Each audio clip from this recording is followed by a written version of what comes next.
Moving on to our big story, we're learning more about the controversial tax in Connecticut on prepared foods. Now, some clarifications were announced last night amid backlash from Republican lawmakers and consumers. Channel 3 Eyewitness News reporter Caitlin Nuclo is live this morning in the studio breaking it all down. Kate? Yeah, there was certainly some confusion about all of this, and many people were calling for more clarity about what would and would not be taxed. A 5-page document was just released by the Department of Revenue Services announcing more specific guidelines. The tax, set to go into effect October 1st, would increase the tax on prepared meals at grocery stores by 1%, meaning you would pay 7.35%.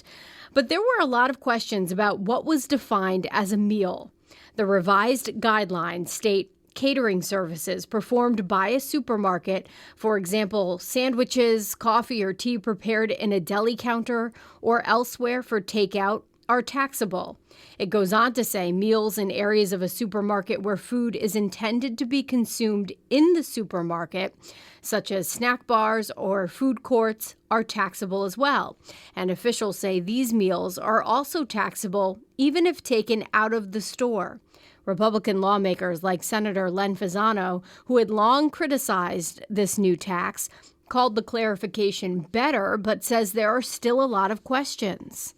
And I think that that's probably cleared up to a tune of 90%. But the sandwich at Stop and Shop, where you don't have a place to eat it, is not taxed. I think this does tax it, I think, but I'm not sure. So those are still questions. There has to be certainty in the statutes. People have to know whether or not by reading the law they're following it or not.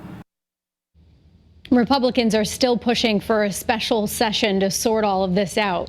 Governor Lamont said the original guidance about the meal tax was too broadly interpreted and not reflective of what was intended. He hopes the new guidelines will help people better understand. You can read the document from the DRS with all the updated guidelines right now on the Channel 3 app.